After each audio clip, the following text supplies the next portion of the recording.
and welcome back to Langmitra's German Language Podcast. I'm your teacher, Maria, and I am absolutely thrilled to have you back with us. Devendra, it's wonderful to see you again. Congratulations on successfully completing Module 1, Sounds, Alphabet, and First Impressions. You've already learned so much, from mastering the German alphabet and those tricky umlauts to confidently greeting people with Guten Tag and using polite expressions like bitte and danke. You've laid a fantastic foundation, and I'm incredibly proud of your progress. Thanks, Maria. It feels great to have Module 1 under my belt. I definitely feel more confident with the basic sounds and greetings now. I'm excited to see what we'll learn in this new module. Excellent, Devendra. Your enthusiasm is infectious. And you're right. We're diving straight into Module 2, Introductions and Personal Information. This module is all about building on those first impressions you learned to make. Today, our lesson is called Your German Identity. Say your name like a native. We're going to master how to introduce yourself and ask others for their names in German, covering both formal and informal situations. This is truly foundational, Devendra, because every conversation starts with an introduction, doesn't it?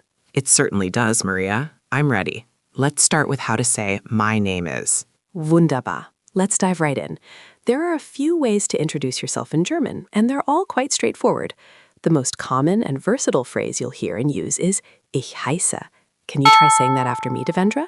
Ich heiße. Ich heiße. Excellent. Now, heiße literally means am called. So when you say Ich heiße Maria, it translates directly to I am called Maria. It's a very natural and widely accepted way to introduce yourself in almost any social context, from a casual gathering to a slightly more formal setting. Could you try introducing yourself, Devendra? Say Ich heiße Devendra. Okay, let me try. Ich heiße Devendra. Perfect, Devendra. You've got the pronunciation down beautifully. That S sound, which looks a bit like a B with a long tail, is called an S set, or sharp S, and it makes a sound like the SS in hiss. You handled it perfectly. Now, another way, which is also very common, is mein Name ist. This means my name is, just like in English. Can you try mein Name ist Devendra? Mein Name ist Devendra. Fantastic, Devendra. And I, for example, would say mein Name ist Maria. Both ich heiße and mein Name ist are perfectly fine and interchangeable in most situations. Ich heiße is perhaps slightly more common in everyday casual conversation, but mein Name ist is also widely understood and used, especially when you might want to be a little more precise or formal. Do you feel a subtle difference between them, Devendra? Maria, I think I do. Ich heiße feels a bit more natural, like it flows off the tongue easily. Mein Name ist feels a tiny bit more formal, or maybe like I'm stating a fact. Is that a correct intuition? That's a very insightful observation, Devendra. You're picking up on the subtle nuances already. While both are generally acceptable, mein Name ist can sometimes carry a slightly more formal or direct tone, or be used when you want to emphasize your full name, perhaps in a business context. Ich heiße is definitely more ubiquitous for general introductions. You're absolutely right to notice that slight difference. Now there's a third, even simpler way, which is ich bin. This means I am, and you simply follow it with your name. So ich bin Maria or ich bin Devendra. This is quite common in very casual settings, like among friends, or when you're introducing yourself very quickly. It's a bit more direct and less formal than the other two. Think of it like saying I'm Maria in English. So ich bin Devendra. That's super easy. It sounds a lot like I am in English, so it's easy to remember. Exactly, Devendra. It's very intuitive for English speakers. So to recap, we have ich heiße, mein Name ist, and ich bin. All three are valid. For general use, ich heiße is your safest bet. For slightly more formal or emphatic situations, mein Name ist. And for very casual, quick introductions, ich bin. Got it, Maria. I think I'll stick with ich heiße for now, to be safe. That's a great strategy, Devendra. Let's do a little practice. Imagine you've just walked into a German café and you're meeting someone for the first time. How would you introduce yourself? Okay, so I'd approach them and say, Guten Tag, ich heiße Devendra. Excellent, Devendra. That's a perfect start. Guten Tag is a great greeting, and ich heiße Devendra is spot on. Now, what if you wanted to introduce yourself to a new colleague at a business conference? You might want to be a little more formal.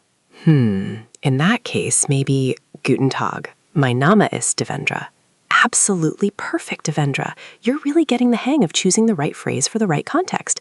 That's fantastic progress. Now let's flip it around. How do you ask someone else for their name? This is where German introduces a really important concept, formality. Ah, the formal and informal you that I've heard about. I'm curious about that, Maria. Indeed, Devendra. In German, there are two ways to say you, Sie for formal situations and du for informal ones. This is a big difference from English, where we only have one you. We use Sie with strangers, people older than us, in business settings, or anyone we want to show respect to. Du is for friends, family, children, and people you know well.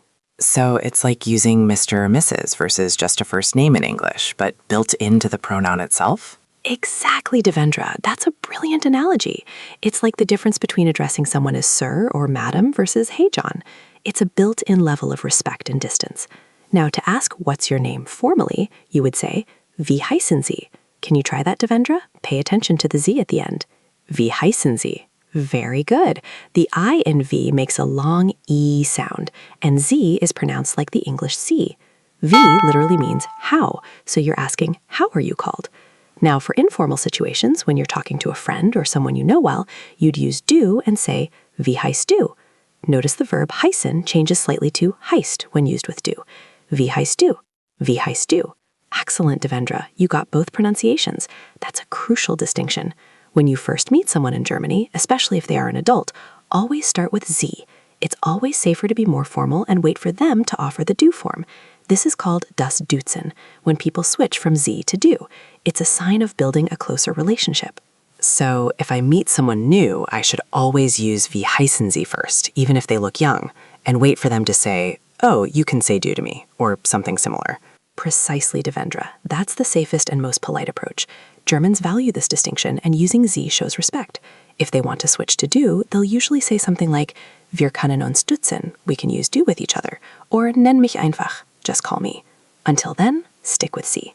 You can practice these phrases on Langmitra, where you can record yourself and compare it to native speakers.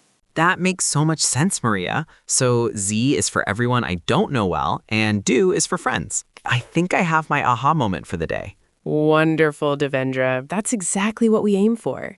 Now, let's talk a little about the cultural side of introductions in Germany. Germans tend to be quite direct and precise in their communication, and this extends to introductions. When you meet someone for the first time, a firm handshake is very common, often accompanied by direct eye contact. It's a sign of trust and respect. So no bowing or air kisses like in some other cultures, just a handshake? Generally, yes, Devendra. A firm handshake is the standard. And while you might introduce yourself with your first name using ich heiße in informal settings, in more formal or business contexts, people often introduce themselves with their surname, especially when using Herr, Mr., or Frau, Miss or Mrs. For example, I would say, Guten Tag, mein Name ist Maria Schmidt, if Schmidt were my surname, or Guten Tag, ich bin Frau Schmidt. It's less common to just use your first name with ich bin in a formal setting, unless you're explicitly invited to do so. That's interesting, Maria. In my culture, we often use titles like G after a name to show respect, or sometimes even just call elders uncle or auntie, even if they're not related. The idea of a formal you and a formal introduction with a surname feels like a similar way of showing respect, but through different linguistic and social cues. That's a fantastic comparison, Devendra. It really highlights how different languages encode respect in different ways. The Sie-Du distinction and the emphasis on surnames in formal German interactions are very much about establishing and acknowledging social hierarchies and respect, much like the G or familial titles in your culture. It's a cultural mirror, reflecting how people relate to each other. It certainly is. I appreciate that insight, Maria. It helps me understand why these distinctions are so important in German. You're very welcome, Devendra. Understanding the why behind the language often makes it stick better. So let's quickly review everything we've learned today. How would you introduce yourself using the most common phrase?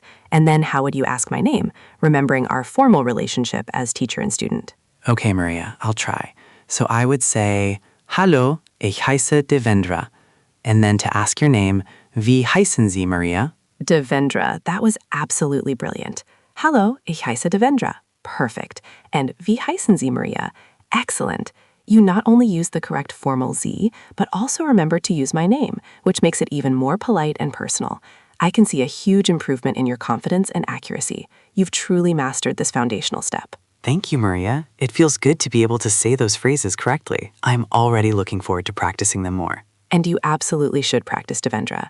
try introducing yourself and asking names to imaginary people throughout your day. You can also use the practice exercises on Langmitra to reinforce what you've learned. It's crucial to get these basic introductions down pat, as they are the gateway to every future conversation you'll have in German. I am truly impressed with your progress today. I will, Maria. I'll definitely use Langmitra for practice. Fantastic. So for our next lesson, we'll build on these introductions by learning how to talk about where you're from and where you live. You'll learn phrases like I come from and I live in, and how to ask others the same questions. It's the natural next step in getting to know someone. That sounds great. More personal information to share. Exactly.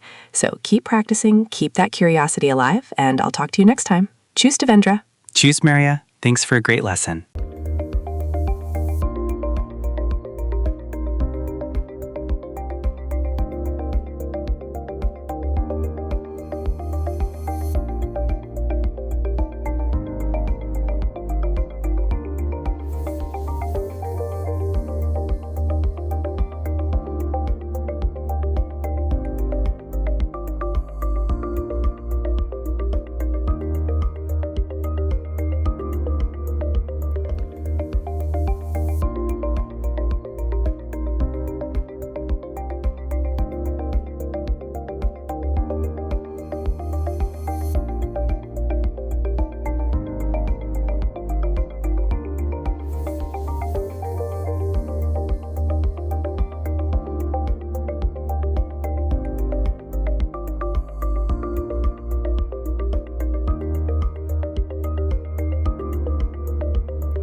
One language sets you in a corridor for life.